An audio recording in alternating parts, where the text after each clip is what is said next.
Le serpent était le plus rusé de tous les animaux des champs que l'Éternel Dieu avait créés. Il dit à la femme, quoi? Dieu a-t-il vraiment dit, vous ne mangerez les fruits d'aucun arbre du jardin? La femme répondit au serpent, nous mangerons les fruits des arbres du jardin, mais quant aux fruits de l'arbre placé au milieu du jardin, Dieu a dit, n'en mangez point, ni touchez point, sinon vous mourrez. Le serpent répondit à la femme, vous ne mourrez certainement pas, mais Dieu sait que le jour où vous mangerez de ce fruit, vos yeux s'ouvriront, et vous serez comme Dieu, connaissant le bien et le mal. Genèse 3, 1, 7. L'Éternel Dieu dit, voici que l'homme est devenu l'un de nous pour la connaissance du bien et du mal. Maintenant, il ne faut pas qu'il avance sa main, qu'il prenne encore du fruit de l'arbre de la vie, qu'il en mange et qu'il vive éternellement.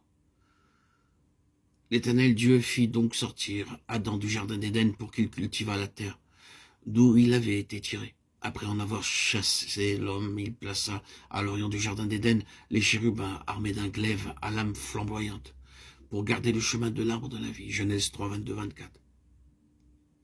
Il n'y a donc maintenant aucune condamnation pour ceux qui sont en Jésus-Christ, parce que la loi de l'esprit de vie m'a affranchi en Jésus-Christ de la loi, du péché et de la mort. Romains 8, 1, 2.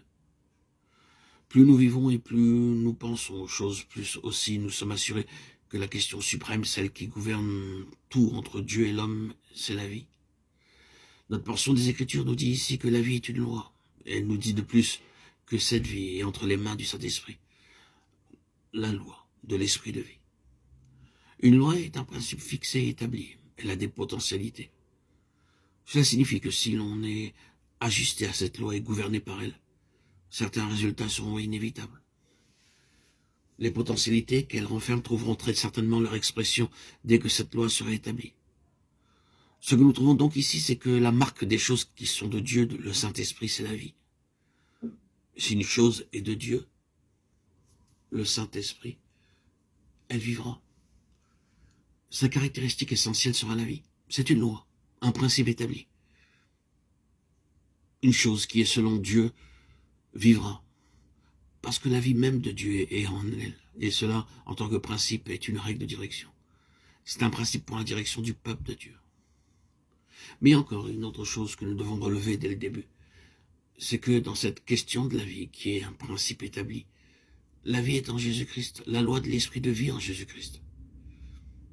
Les Écritures insistent avec une grande force sur ce fait.